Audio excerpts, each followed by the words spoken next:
So I'm very pleased to begin this afternoon session with Luka, who's going to speak on Jesuit formation. A lot of what we have been engaged in over these days has obviously either implicitly or explicitly entailed the significance of formation for Jesuits and for in the constitutions for the apostolic body. So over to you, Lucas. Thank you very much. And thank you, all of you, for showing up at 2 p.m. in Rome. That's not exactly my idea of 2 p.m. in Rome, but we will do what we can. And just one more comment as I begin. As I was listening to your talks, also yours, James, in my mind I was going through mine and kind of scrapping all the paragraphs and half pages that have already been mentioned. So if So it's going to be very short. It's going to be very short. So, or even if Pope Francis was still around, he would probably say, "Okay, I put this aside, and I'm just going to tell you a couple of jokes, and then there we are." Anyway, so the title of my talk is Formation, but I have added a subtitle. There are, in fact, two versions. One is a bit more serious, Formation as Cooperation with God, and the other one is for 2 p.m. It's Formation as if God were real. I show you the outline of what I will be talking about so that you are, in case you are lost, you can come back soon. The Society of Jesus is God's work, and so is Jesuit formation. Unless the Lord builds the house, the builders labor in vain. Father Kolvenbach illustrated this point by referring to Vita Consecrata. God is the educator par excellence, and he makes use of human instruments. Formation is a sharing in the work of the Father, who through the Spirit fashions the inner attitude of the Son in the hearts of young men and women. The second formator is the one being formed himself. He does not need controls or a director to tell him what he has to do, even if his personalized formation presumes discernment in common. Finally, there is the formator, who is God's instrument. In fact, Father Kolvenbach applies here the preamble of the constitutions to formation. We have seen this preamble several times in this week. The constitutions spell out the relationship between God, individual Jesuits, and the Ignatian text.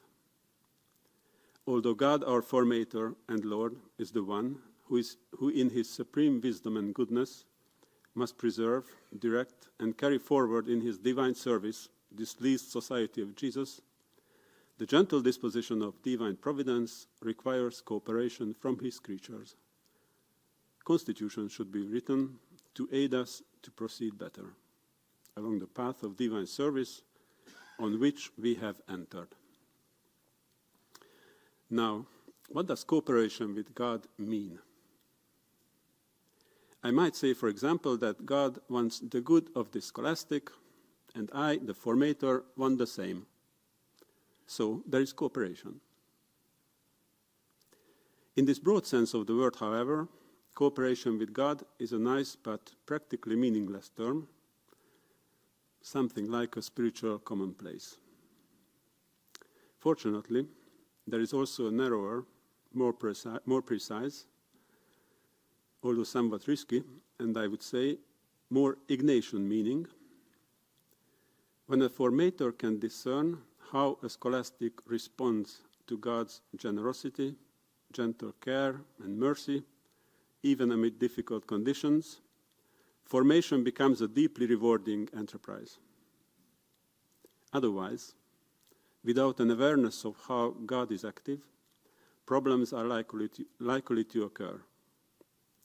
Addressing negative behaviors will be difficult, and even the best-intentioned efforts of formators may inadvertently interfere with God's initiatives. Unfortunately, as we all know, being a formator is not like giving the spiritual exercises. We may or may not have a clear sense of how God is active, and often in the moments when it would be most needed, we find ourselves left to our own very limited capabilities. The aim of this talk will be to show how the constitutions invite us, formators, to cooperate with God in the narrow sense of the word, as in the spiritual exercises, offering us a vision of formation that is both deeply challenging and profoundly consoling. Before we begin, I would like to issue a word of warning. I will be speaking in my capacity as a formator. Our primary concern is not the text, but those entrusted to us. We are not scholars, but potential users of the constitutions. If the text wants to awaken our interest, it needs to convince us that it will be useful. Does it really aid us to proceed better, as the preamble promises? With all due respect to the venerable text, it does not give this impression. As you would expect from a text that is almost 500 years old, it seems quite old-fashioned and authoritarian. It does not appear to be psychologically astute and seems distant from the concerns of our time. For us formators, that's a problem. Of course, we know that promoting the constitutions is part of our job.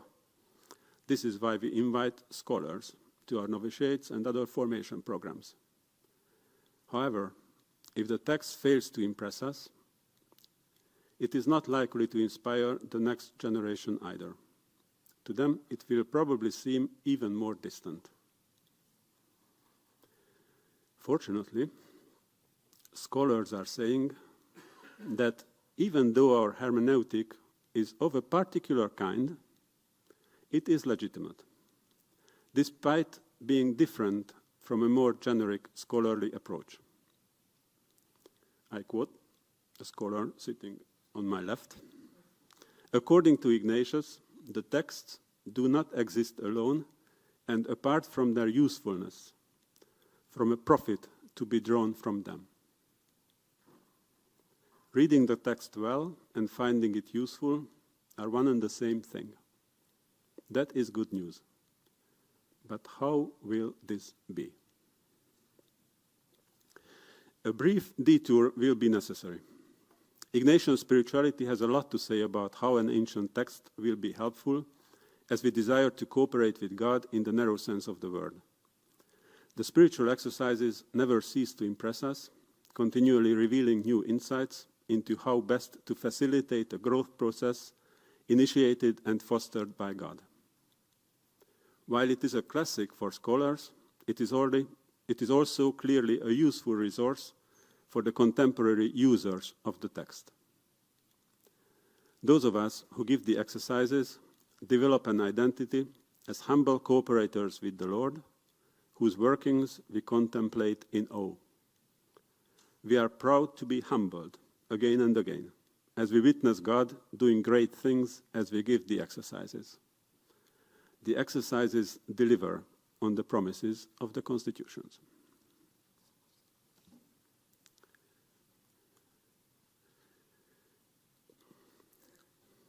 When we give the exercises, we enjoy the privilege of cooperating with God in a particularly strong sense of the word. We don't try to convince people to pray simply because we know that this is what God wants. Thanks to the exercises, we can purposefully foster the development of a God-centered spiritual dynamic. Paying attention to prayer experiences and to the text serves the same objective. A dialectic of letter and spirit is in play, at least when the spiritual dynamic is alive and there is a sense of which movements come from God and which ones do not. But what happens when we lose our sense of direction? A retreatant may entertain us with theological considerations without showing any signs of having been touched by God, or complain endlessly about a discomforting condition. As we all know, neither of these scenarios is uncommon, particularly when someone is doing the exercises for the first time. Fortunately, the exercises prepare us for this possibility. Annotation 6. When the one who is giving the exercises perceives that the exercitant is not affected by any spiritual experiences, such as consolations or desolations, and that he is not troubled by different spirits, he ought to ply him with questions about the exercises. He should ask whether he makes them at the appointed times and how he makes them. He should question him about the additional directions, whether he is diligent in the observance of them. He will demand an account in detail of each one of these points. So the answer to having lost our sense of orientation, which is now to be distinguished from desolation, which is an inherent part of the dynamic of exercises. So when we do not have a sense of where God is, we have a shockingly simple answer.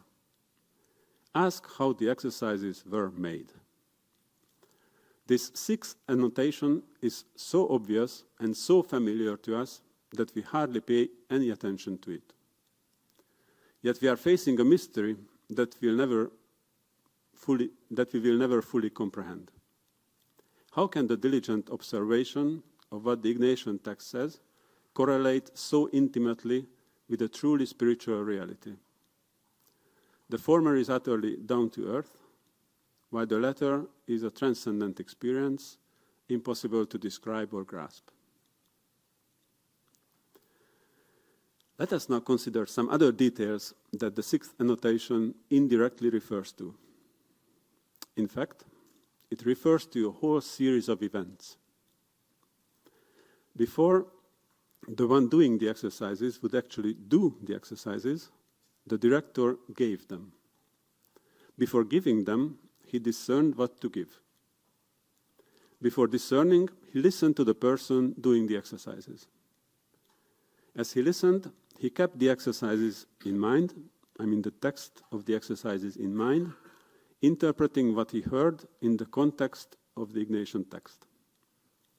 The entire process began with establishing a relationship of accompaniment to help seek God's will.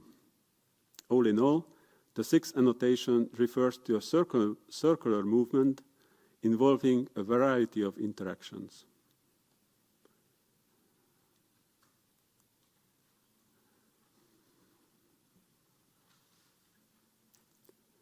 Attention to God is omnipresent throughout the entire process, taking various forms as the circular movement progresses. We will refer to this circular movement as the ring of cooperating with God. The elements of this ring of cooperating with God merit to be considered more in detail, since the annotations attribute great importance to them. They are the following: establishing a God-focused relationship. This is a specific kind of benevolent dialogue with an excess of trust based on the desire to save the word of the other, as in number 22 of the exercises. Listening, for example, annotation number 7 talks about it, means respect for and recognition of spiritual and human experience, knowing and supporting the one doing the exercises.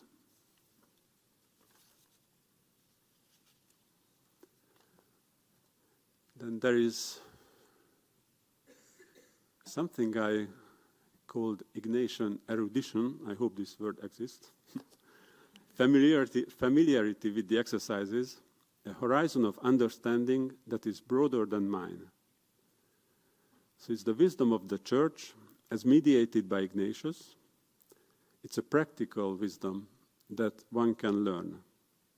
For example, Constitutions 408 and 9 talk about how important this is for Jesuits to learn how to give the exercises. Then there is discernment. What has been heard from the one doing the exercises will be put in the Ignatian context. For example, this man is somewhere in the first week, has not yet quite received the graces of the first week, so we stay there, for example. Number 18 talks about this. The spiritual exercises must be adapted to the condition of the one who is to engage in them. You know this very well. And then there is giving an exercise, well, a set of exercises for the following day. This is a moment of exercising some implicit or times explicit authority, and it involves several aspects.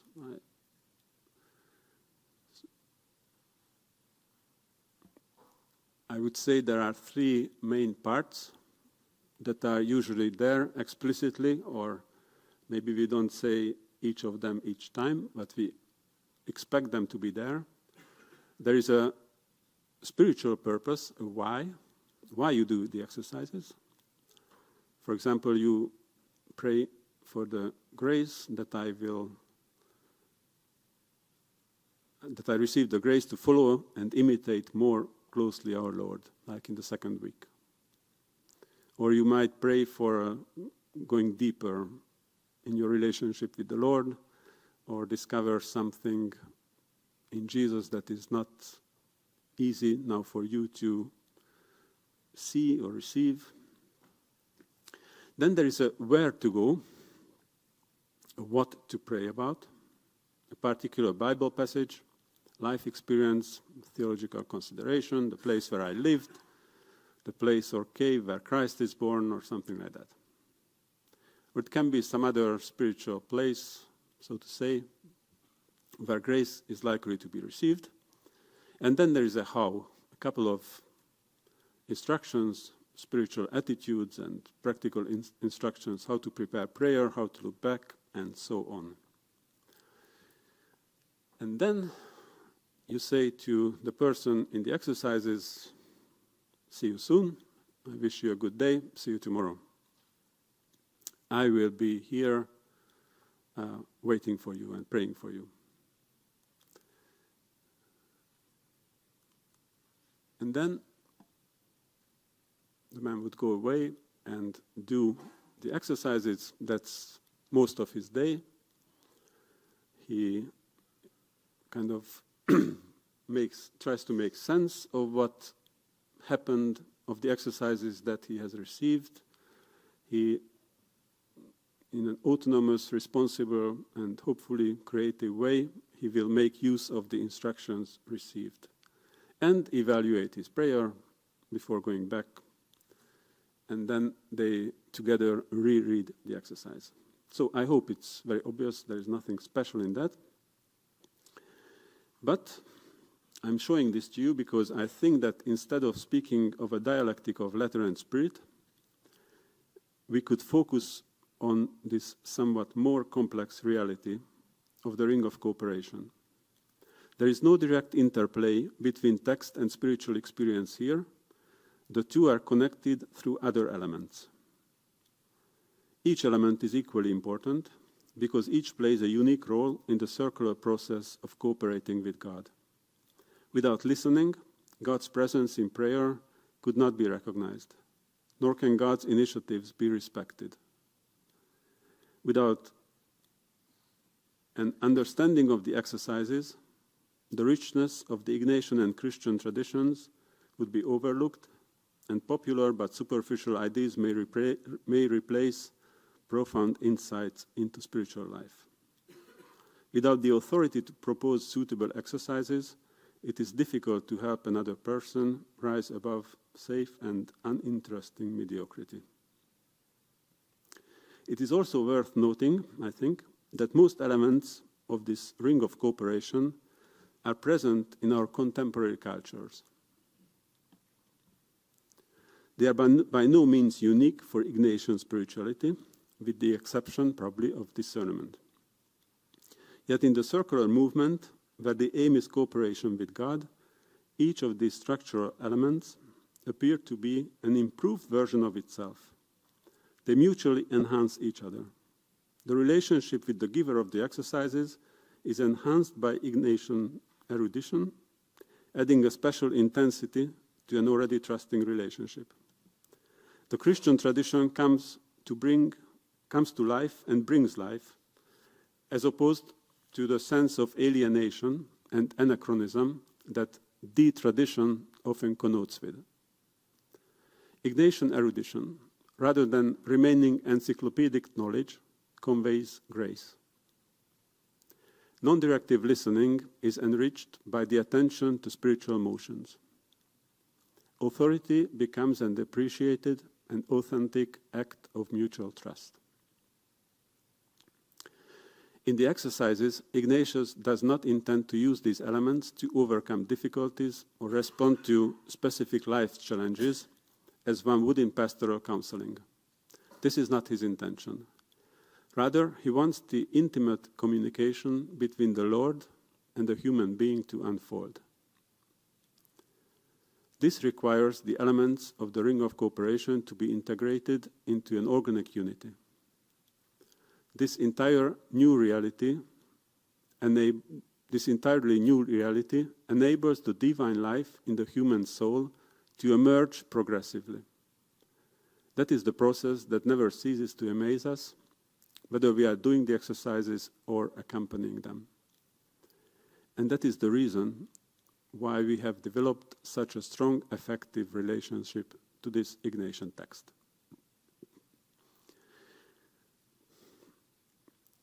In parentheses now, just an analogy to illustrate how extraordinary this thing is. You know that simple chemical elements, such as hydrogen, carbon, nitrogen, and oxygen, can form strong bonds to create proteins. When this happens, the new organic material exhibits entirely new characteristics and becomes an essential building block of living organisms. Life can now emerge where there was none before.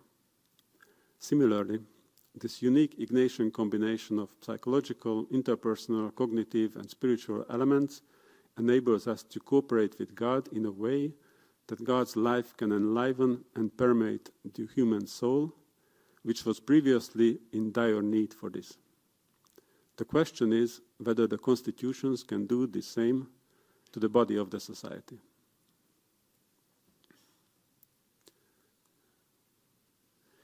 Now we move from the exercises to Jesuit life. In what ways can the distinctive Ignatian approach, as outlined in the spiritual exercises, be applied to Jesuit life?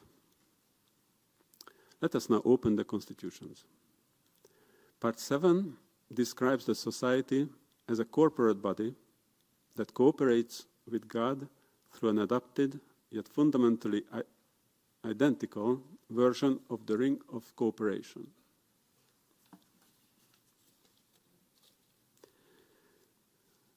All the structural elements are present: dialogue, primacy of God, authority, autonomy, rereading and experience, and the value of the Ignatian text. In this case, this is the constitutions. The purpose is the more universal good, in close cooperation with God, who desires to be present among us, or in theological terms, the manifestation of God's glory through the life and the works of the society. Let me give a few paragraphs to illustrate this. The manifestation of conscience, as we have heard earlier, is a relationship or a meeting fully focused on God. Superiors should have a complete understanding of the subjects, that by means of this knowledge they may be able to direct and govern them better, and while caring for them, guide them better into the path of the Lord. This is number 91. The aim is spiritual, to the greater spiritual help of each one with the more copious grace of God for the greater glory of His divine goodness. This is 93. But listening has also a practical aspect.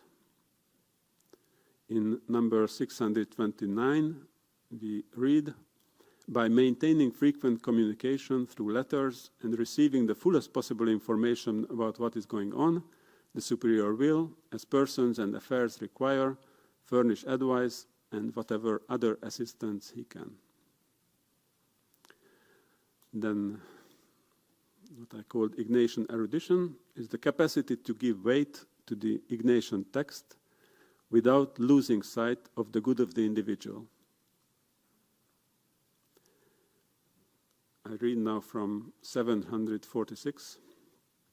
Just as it pertains to the general to see to it that the constitutions of the society are everywhere observed, so too he will have power to grant dispensations in particular cases, which require such dispensation, account being taken of persons, places, times, and other circumstances.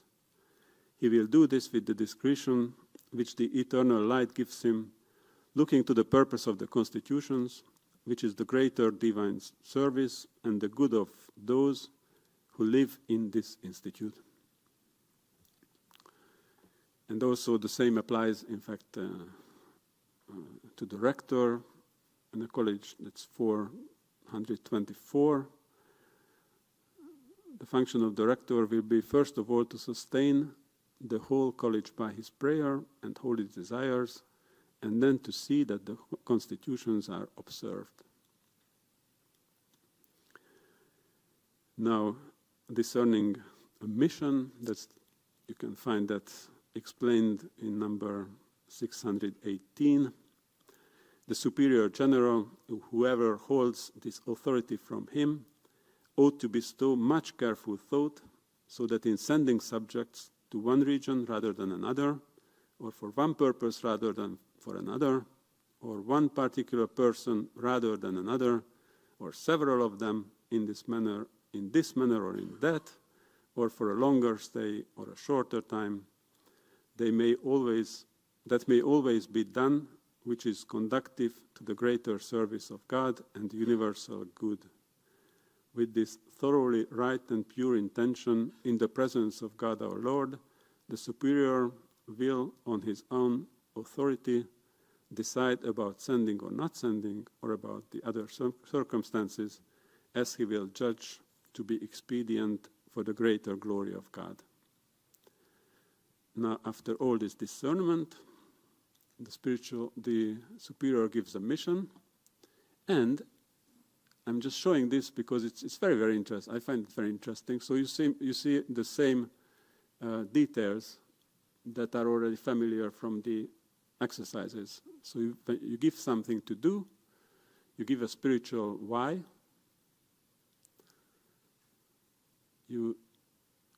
there's a what, a where to go, for example, a geographical place, and there is a how. Yedani, you were talking about how this how is now becoming important in our mission. They should keep in view God our Creator and Lord, for whom such obedience is practiced, and endeavor to proceed in a spirit of love and not as men troubled by fear. Wherever the superior sends someone, he will give him complete instructions, ordinarily in writing, about the manner of proceeding and the means which he wishes to be used for the end he has in view. Of course, this is only one version. There are other versions when the superior can just send you more freely, especially if you go far away and he has no idea what conditions you will find there. All in all, The constitutions depict cooperation with God at the level of the society in much the same way that the exercises depict seeking God's will at the individual level. While this may not resonate with our existential experience, talking with a superior rarely evokes the spiritual experience of being accompanied during the exercises, and the constitutions do not configure our lives as evidently as the exercises do during our yearly retreats. This insight is nonetheless crucial. It is the key to understanding Ignatian formation as cooperation with God. Formation is successful to the extent that, once it is complete, and the Jesuit has acquired the necessary human, intellectual, pastoral, and other competencies, he is able to develop a relationship of trust with his superior, freely accept the mission, and live it as an experience of trust in God. In other words, formation aims to foster in Jesuits both the desire and the ability to engage fully with all these elements of the ring of cooperation.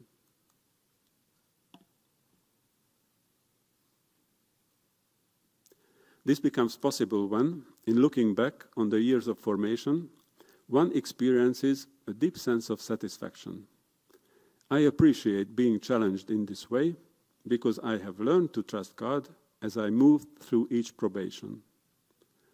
Through that process, which was my Jesuit formation, I encountered God in ways that would otherwise have not been possible for me. I now look forward to the even greater challenges that apostolic life will surely bring. So that's what I consider good formation. In the spiritual exercises, the condition for entering a new week is the reception of the graces of the previous one. In Jesuit formation, a similar dynamic applies, though the focus shifts from transient graces to the more stable character traits, the habitus that we have been talking about.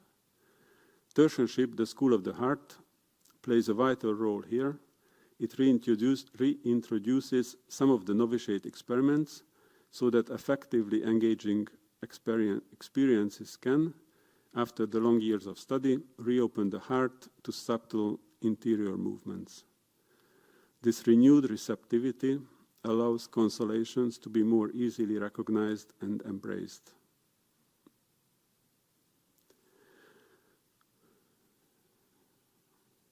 Those are ready to move from formation to full incorporation, whose lives are well known through long and thorough probations. This is 516.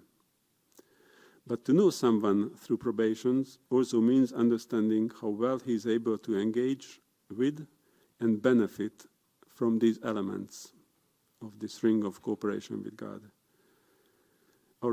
This is what is our distinctive way of proceeding, as expressed through these familiar interconnected elements. So formation is a journey of progression from finding God in the spiritual exercises at the very beginning to discovering God in mission, as one gradually offers himself as an instrument in God's hands. This transformation begins through the experiments and spiritual practices of the novitiate, which continue through the intellectual engagement and stage-appropriate spiritual disciplines of later formation. As in both the exercises and the act of missioning, these practices involve a clear why, a what, and a how. The constitutions articulate these elements in detail. So in the novitiate, what you can now also see projected, novice masters are called to apply the relevant paragraphs of the general examen when introducing the testing experiments, and they are also encouraged to draw on the spiritual practices described in Part 3 to foster a dynamic of growth in the daily religious life of the novitiate community. Similarly, rectors of scholastic communities are advised to consult Chapter 4 of Part 4 to ensure a healthy and balanced lifestyle that includes the foundational elements of religious life and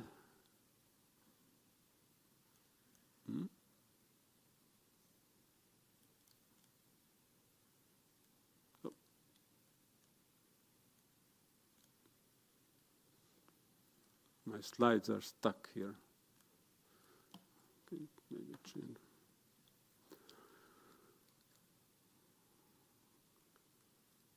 So rectors of scholastic communities are advised to consult Part 4 to ensure a healthy and balanced lifestyle that includes the foundational elements of religious life, and to make use of Chapter 6 to promote sufficient variety in methods of study. Oh, thank you. Yeah. Oh.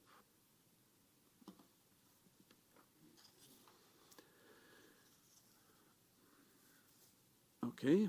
By now, the hermeneutical principles for reading the sections of the constitutions that deal with formation should be quite clear. The text is to be read as a means of fostering cooperation with God through the proposal of a variety of spiritual practices, such as the testing experiments in the novitiate and the academic formation of scholastics. These practices resemble those found in the spiritual exercises, in that they expose the person to God in new and often unexpected ways. Spiritual practices awaken spiritual movements. Those who engage with these movements and respond to them are formed directly and profoundly by God. Formation is fruitful when these practices stretch the companions, though never beyond their capacity. At the same time, these spiritual practices also resemble missioning, in that their fruits gradually take shape in concrete actions that serve others. The constitutions support and guide this process and should be understood as serving precisely this purpose. So I hope that was more or less clear. So there's this way of beginning the spiritual life in the exercises, going through the 4 weeks with these repeated meetings. And there is the other extreme of formation, engaging in mission, doing that in a similar fashion. And then between these two, there are all the stages of formation, and somehow the structure is very similar. But the spiritual practices are always adapted to the particular phase, novitiate or scholastics or tertianship. Now,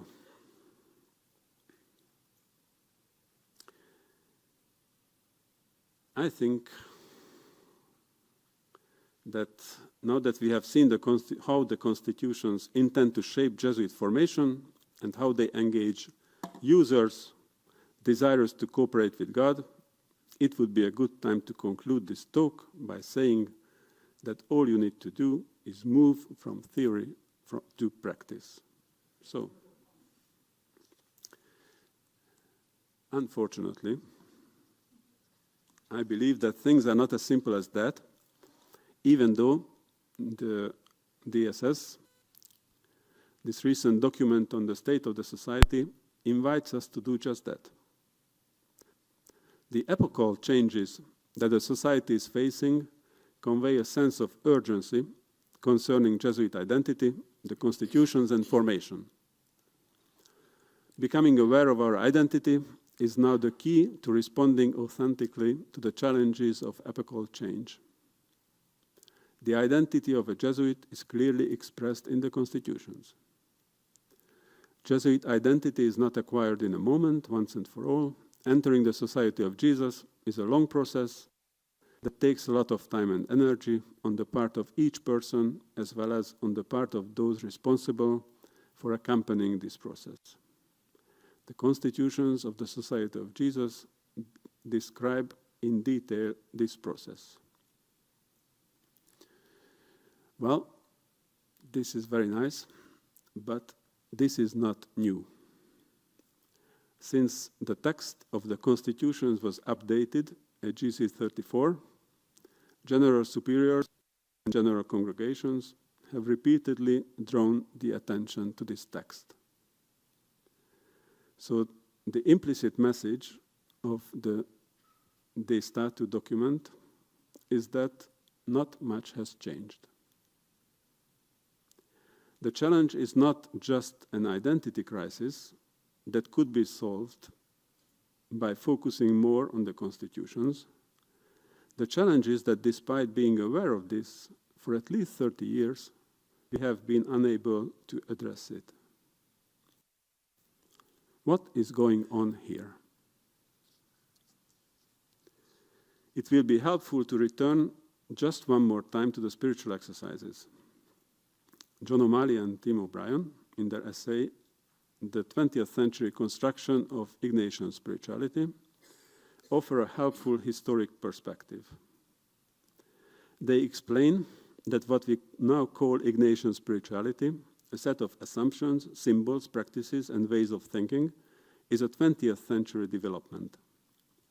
It was in the 20th century that the riches of the society's past, especially from its early years, became widely accessible. Decades of study and reflection Then allowed our current picture of Ignatian spirituality to take shape.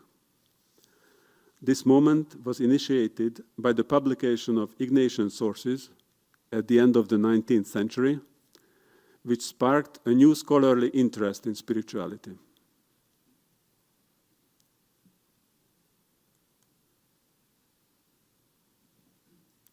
In the second half of the 20th century, some of these scholars, particularly Maurice Giuliani, with his group of companions, became interested in using the exercises in the same way as the first companions and began experimenting with the individually given exercises.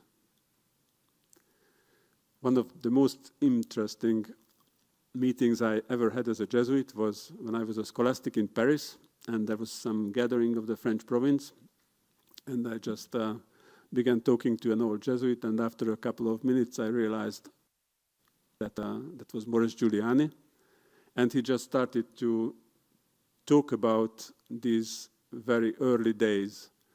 So in the early 1950s, I think he was in Lyon, in that province probably, but at that time, spiritual exercises meant 4 talks a day and kind of preached retreats.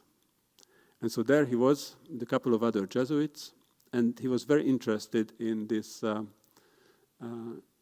in this new wave of understanding Jesuit or Ignatian spirituality. And so there they were in the spiritual center, giving the long talks, but reading at the same time in the book of the spiritual exercises that the one giving the exercises should not speak too much. And so that was kind of a strange thing for them. So they tried. They spoke less and less. But they also read that they should sometimes listen to the prayer experiences of those doing the exercises, as opposed to just giving them sometimes for confession, which was the current practice then. And so they also tried that. And he said that they were, I think, maybe 5 companions, and each Saturday afternoon they just came together to share their experiences. What happened as they tried to respect the Ignatian text? And little by little, they discovered that it was not a bad idea at all. And by the end of the year, or maybe another year, the provincial happened to go for his visitation and heard that it was, oh, what is going on here? And he said, oh, that was very, very interesting. Maybe it would be time to start a new spirituality review. That's how Christus started. And if you read the first numbers of Christus, you get the sense of this freshness of discovery, of going to the heart of what we call today Ignatian spirituality. At that time, it was something like going into the unknown. We had our established ways of doing, and there's something to pay attention to. So anyway, after a couple of years, very soon, in fact, very soon the Americans came and Canadians, and so there was this experimentation led to the popularization of this newly found old approach of giving the individually directed exercises. That's what is the basis of Ignatian spirituality for all of us ever since. In the case of the constitutions, this historic process only unfolded up to the second phase. Scholars showed considerable interest. Oh, that's my PPT is disappearing. Anyway, just imagine the same kind of it's supposed to be there with the same four phases: publication of sources, scholarly interest, first users, and the widening movement.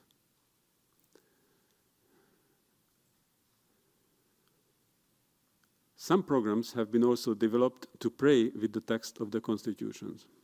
However, the creativity and determination that characterized Father Giuliani's work in using the exercises has not been applied Like the constitutions. So you see, we can tick phases 1 and 2, but where is phase 3? Apart from some exceptions, like the reintroduction of pilgrimages and other novitiate experiments in recent decades. So that's something, okay, it's there, so why don't try it? Let's try it.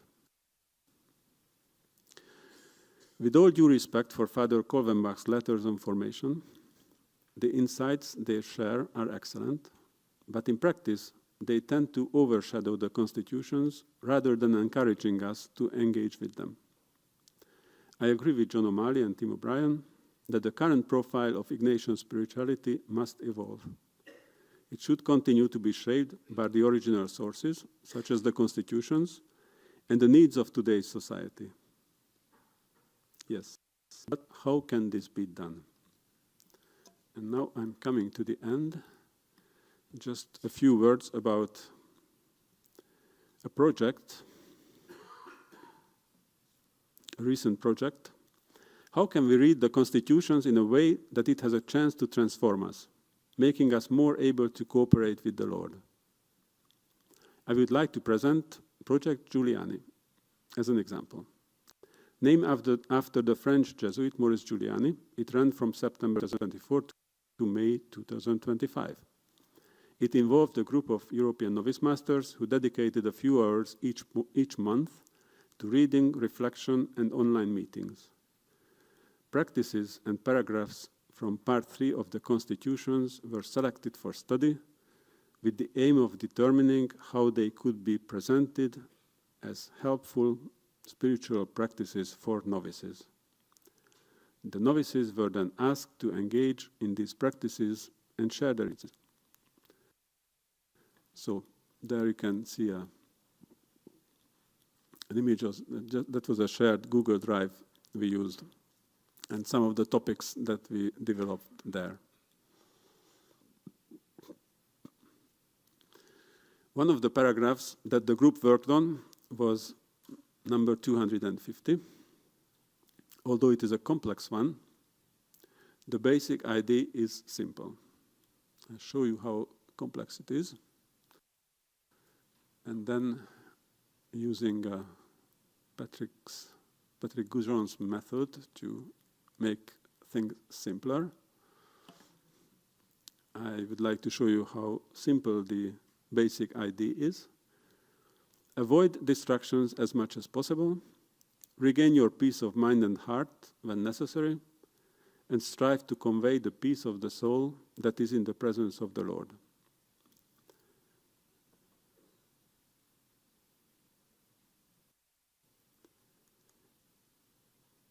always show respect and reverence toward your companions and seek to find God in them. So, the idea is simple. I hope you agree. But it still needs inculturation. How can this paragraph be explained so that it is not misunderstood? What are the specific challenges of interpreting this text in a contemporary context? And how can it be proposed as a concrete spiritual practice? Should novices practice each sub-practice separately? Or should they listen to the Spirit to determine which one they need to focus on? And what is the most fruitful way to read this exercise? Simply the particular examen, or spiritual conversation in the community, or the personal encounter with the novice master? All of these are possible, and it is up to the novice master, who, knowing the particular group of novices, can discern which option seems best. The project was evaluated positively in several ways. It served as an appreciated peer support group for novice masters, providing food for thought and valuable insights into their work. The collaboration enabled companions with different temperaments to complement each other. Some were more inclined to reflect on what exactly the constitutions want us to do, while others were more eager to try it out. Participants at times remarked, "Oh, I was already doing something like this with the novices."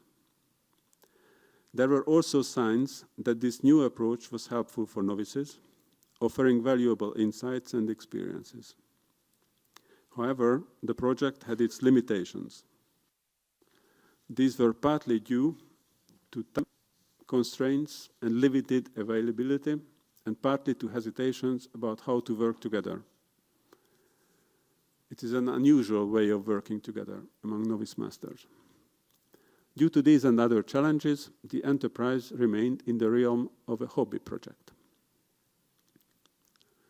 Nevertheless, even though Project Giuliani was a modest and small-scale initiative, I'm now talking about it. You might ask, why am I talking about it? But I hope that the reason is now more or less evident. In this group, we approached the constitutions in the way the constitutions is meant to be approached. It asks to be approached.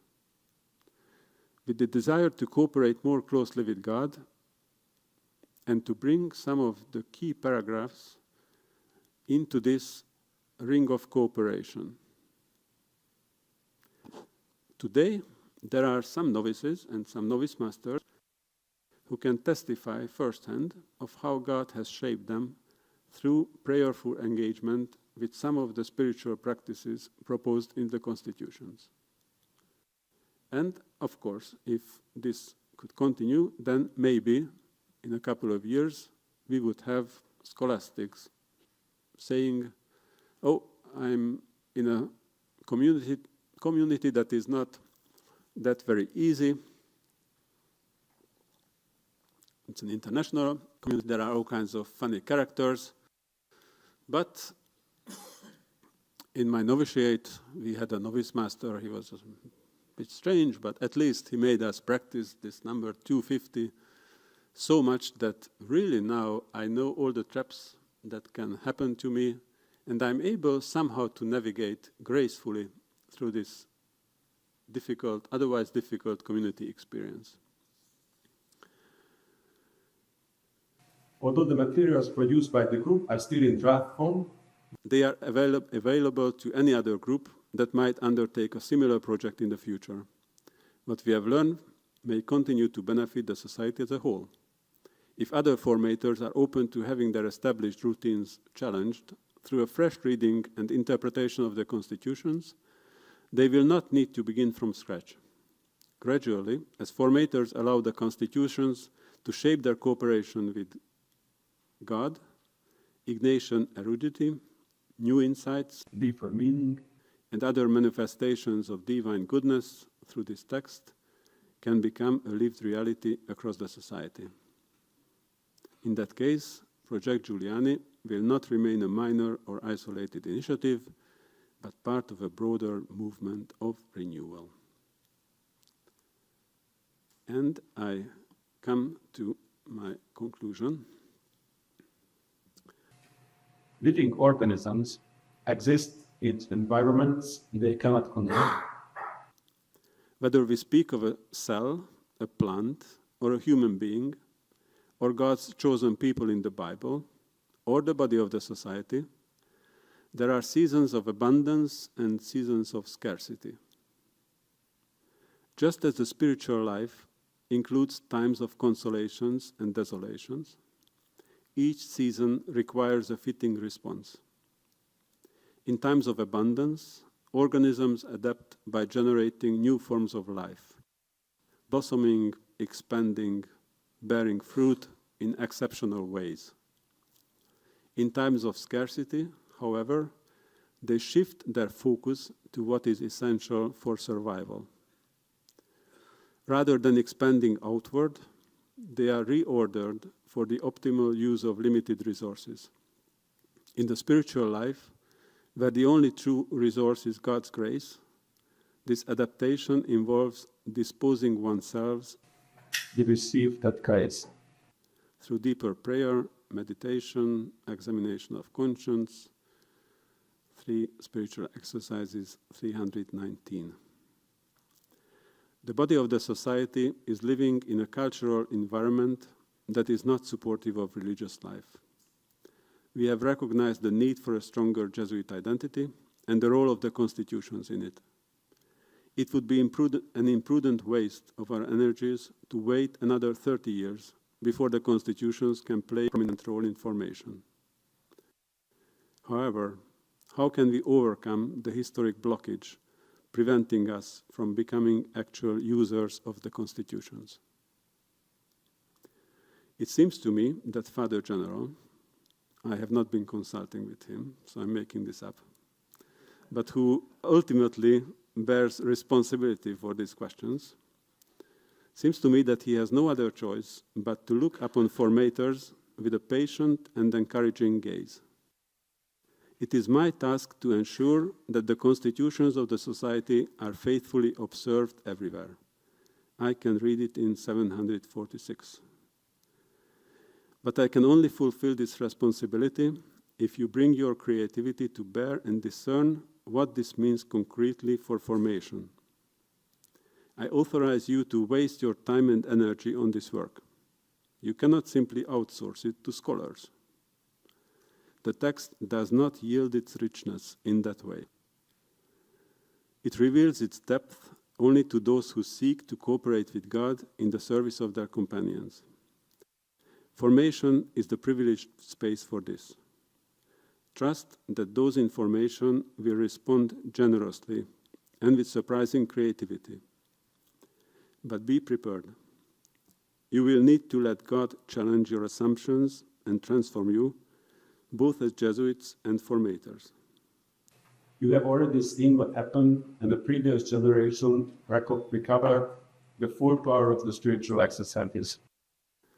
Now help the society explore how we might cooperate more directly with God in formation, so that God may renew the body of the society through the constitutions, just as He renews each one of us through the exercises. We cannot control how many will enter or remain in the society in the years to come. Yet as formators, our task is to focus on cooperating with God, whose love and grace are all we truly need. At the same time, we must care for the institute of the society, our pathway to ever-deepening union with God, keeping it in a condition that remains passable or unobstructed, as the first fathers would say. This double focus, first on God and then on the nature of the institute as a pathway to God, will prepare us so that, if a time of abundance returns, God's glory may be revealed more fully, not only in what we do, but also in who we are. Thank you.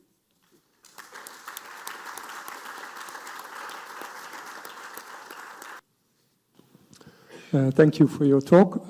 What I liked was the two circular movements of praying with the spiritual exercises and applying that in daily life, reflecting on the constitutions. What I missed in your talk and also in the previous days is how we can apply this daily routine of praying as Jesuits and also as priests, what we promise at the moment of ordination, praying with liturgy of the hours, for instance. So what are your views on that as regards to Jesuit formation?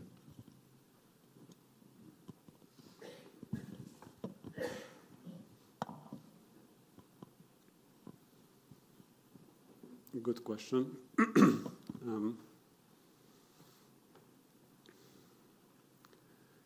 Of course, the difficulty, of course, is that the liturgy of the hours, is that the question? It's not part of our identity as if it was part of the identity of a Benedictine community, for example. And so it comes at the moment of ordination, and so that's when most Jesuits consider themselves just having left formation. So there is no overlap between the two. So that makes it, I think, difficult for how to think about that information. But just going back in a very general sense to what I've been trying to talk about, I think if you just think about this movement, and then maybe in some distant galaxy, I don't know, there might be a superior just before, I don't know, like in a theology before ordination, there might be a proposition to pray together the liturgy of the hours. I ask you to do this. You have the experience of your previous formation that usually what your superior asks is not a stupid thing. You don't know why we are doing it, but you please try it. Let's do it in such and such a way. Let's make it prayerful. Let's make it as much as possible beautiful, like a real experience of prayer, like at the end of a long day, and just see what happens. And you take turns organizing it. You might bring in some variation, and we will reread the experience, maybe in a month's time or 2 months' time. What is it like? And just give me this much trust, and we will see what it gives.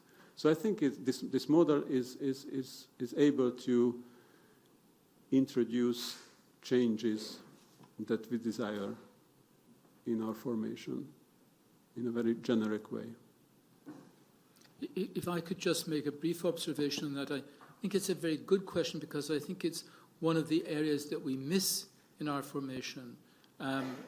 We tend to think, the liturgy of the hours are for diocesan priests or monks or whatever. Whereas if we started with, from the beginning in the novitiate, of opening up the Psalms, I think two things come from that. First of all, the Psalms are the most magnificent and profound prayer that we have. They cover all the modalities of human experience in relation to God with extraordinary honesty, and therefore they are great teachers of the prayer that we want in Ignatius. And then I think the second element of that is it's good formation. The Psalms are good formation for spiritual directors. Because if you look at all the voices of the Psalms, from lament to anger to despair to joy to praise to desire, that's the whole range of what you will hear in any action of spiritual direction. So I think there is a gap there, and if we're adding the constitutions to our formation and our formators, perhaps we need a new recovery of the Psalms as part of our own formation and life.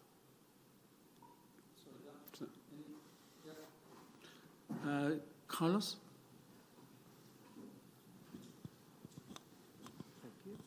Thank you very much, Janos.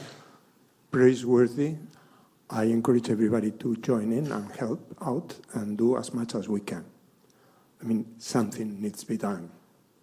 And I think it's very brave of you to start by doing this Giuliani project and setting us all in motion.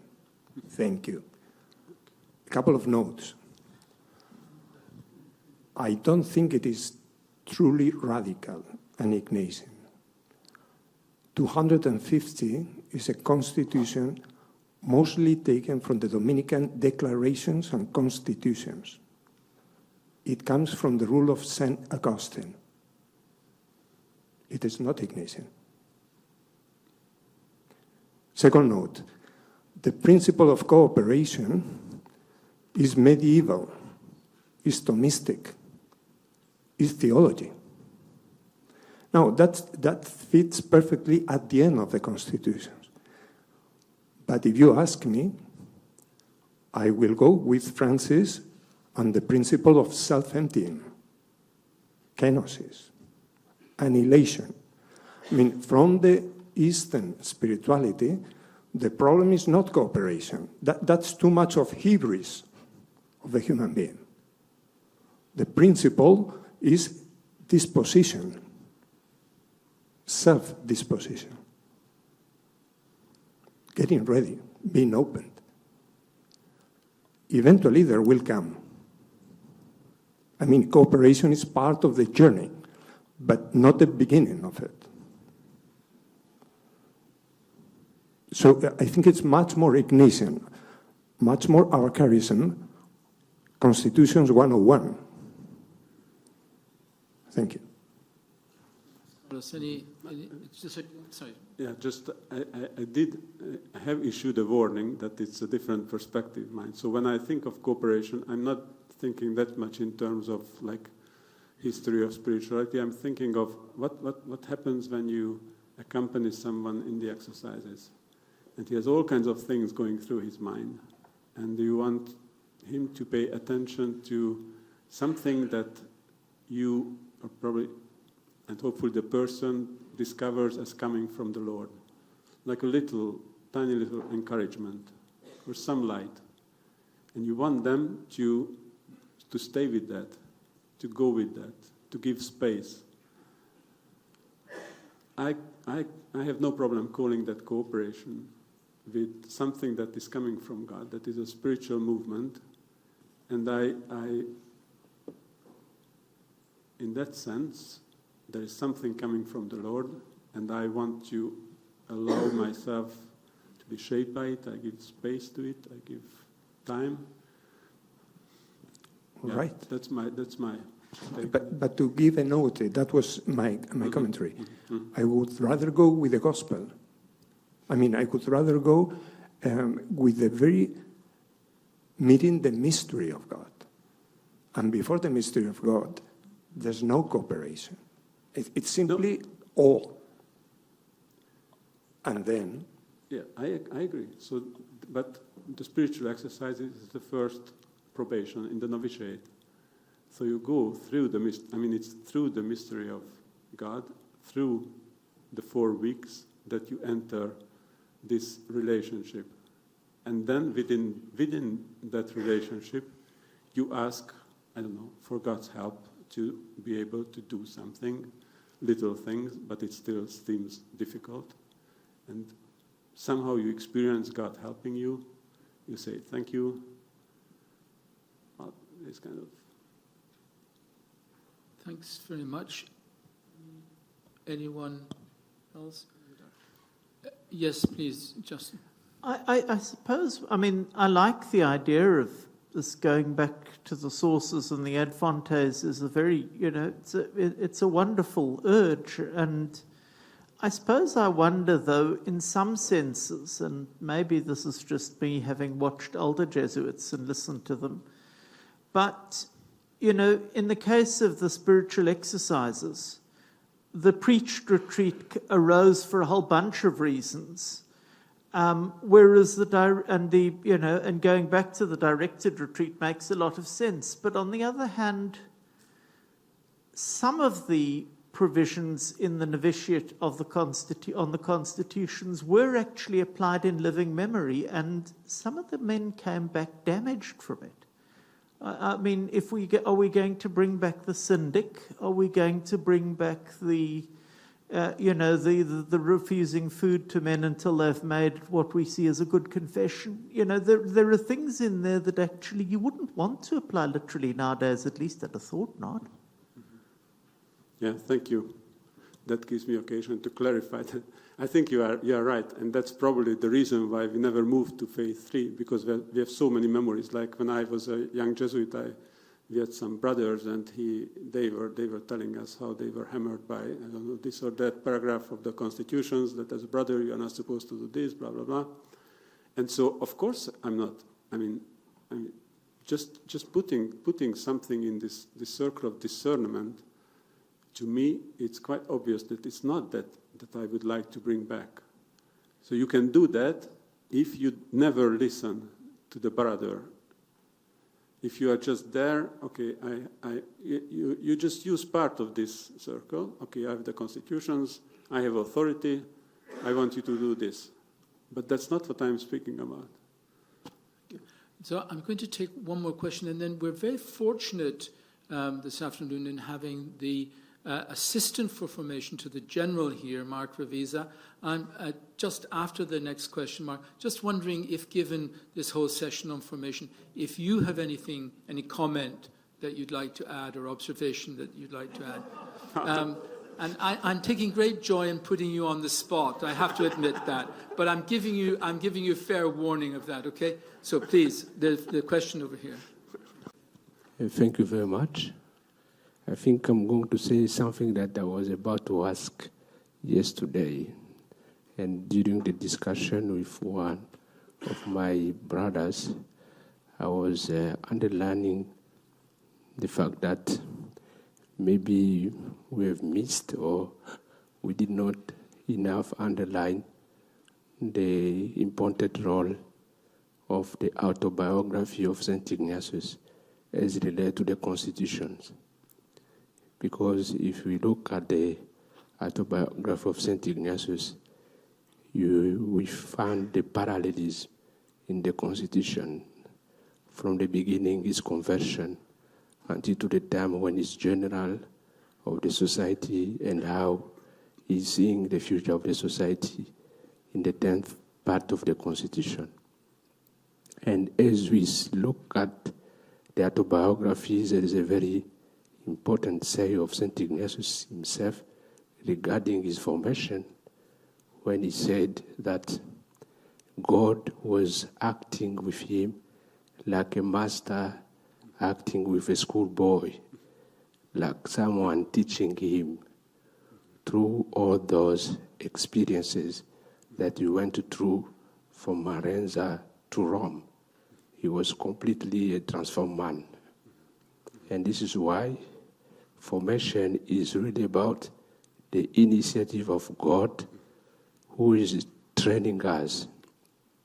And I think Father Konvenbach, in the formation of the Jesuit, when he's speaking about responsibility of formators, he used to say the first formator is God, then comes the man in formation, and then the formators. And I'm going back to the question, this discussion about cooperative and operative grace is a theological question, because some theologians like Karl Rahner would say that even to cooperate, we need a grace. So we need a grace to be able to cooperate. So the operative grace, actual operato, is before even the grace, even the ability to cooperate. So beyond everything is God initiative, and I think this is at the core of the spiritual exercises. But I agree, you need also the human disposition. This is a part human, but even this disposition is also a grace, because to be open, you need also to receive the grace of openness. So my point is that all formation is really this mystical dimension of God coming and wanting to make you to be a better person. But you need some cooperation. But the grace is beyond even our freedom. The debate between grace and freedom, the grace can sanctify and perfect our freedom. It's just a theological statement. Thank you very much. Yeah. Thank you very much. A very just addition. Yeah, thanks. Thank you. Would somebody like to give Mark the microphone there? Oh, you've got it already. Right, good. Unfortunately, I have it. Good job, Janos. I could talk for a long time, but I maybe can say a couple things. I completely agree with what Janos was saying, but I think he didn't have enough time to kind of fill out the picture, because the exercises in the constitutions not only show a similarity of structure, this ring of cooperation, but they show a similarity in that both of them are pathways. So 4 weeks in the exercises, the stages of formation. And so I think the ring of cooperation has to be incorporated into this path of probations leading to incorporation. So last week, Janos and I were doing a workshop with formators on this very material. And it becomes fascinating when you begin to think of how do these spiritual practices that Ignatius gives us, how do they change as we move through the path? So for example, right intention in 288 is something we look at in the novitiate, but then we return to right intention in studies, presuming we've learned it at one stage of formation. Now the ring of cooperation and how we give it will look differently than when we give right intention in studies. Last point is, I think we're just at very early stages of this, and I think it's essential to really move to this stage where we are not just learning about the Constitution, all of the important scholarship that's happening here. If O'Malley's right, that's fundamental, but really using the constitutions, and that's a theme that I've been harping on with formators probably more than they want. Thanks. Thanks very much, Mark. And so now we go to our break.